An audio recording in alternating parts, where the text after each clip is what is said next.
أرسلنا نوحا إلى قومه أن أنذر قومك من قبل أن يأتيهم عذاب أليم. قال يا قوم إني لكم نذير مبين أن اعبدوا الله واتقوه وأطيعون يغفر لكم من ذنوبكم ويوفركم إلى أجل مسمى إن أجل الله إذا جاء لا يؤخر لو كنتم تعلمون. قال رب إني دعوت قومي ليلا ونهارا فلم يزدهم دعائي إلا فرارا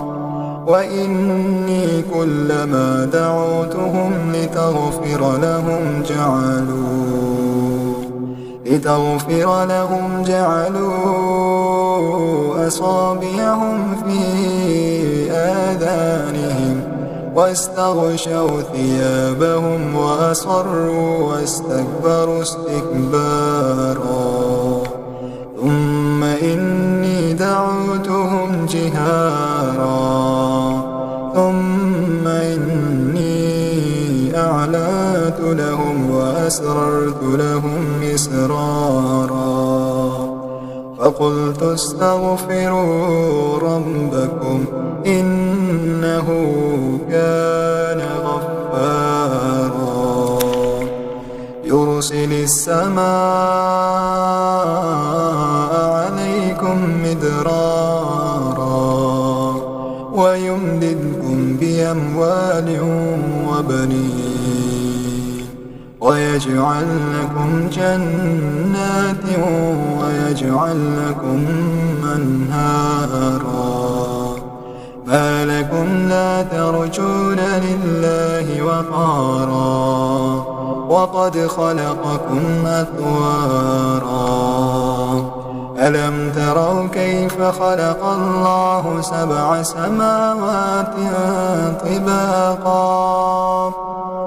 وجعل القمر فيهن نورا وجعل الشمس سراجا والله أنبتكم من الأرض نباتا ثم يعيدكم فيها ويخرجكم إخراجا والله جعل لكم الأرض بساطا لتسلكوا منها سبلا فجاجا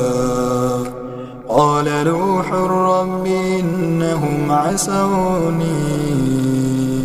واتبعوا من لم يزده ماله وولده إلا خسارا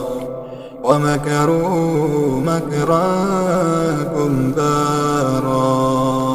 وقالوا لا تذرن آلهتكم ولا تذرن ودا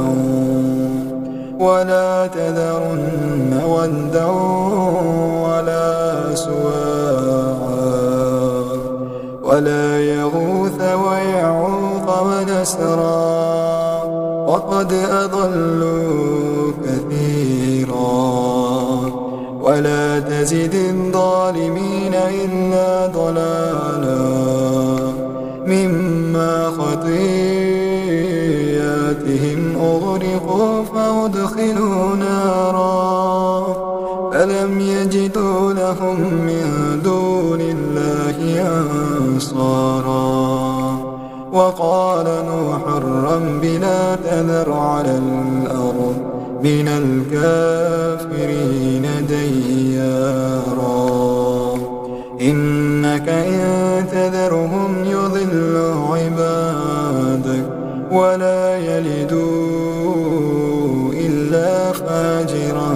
كفارا رب اغفر لي ولوالدي ولمن دخل بيتي مؤمنا وللمؤمنين والمؤمنات ولا تزد الظالمين إلا تبارا.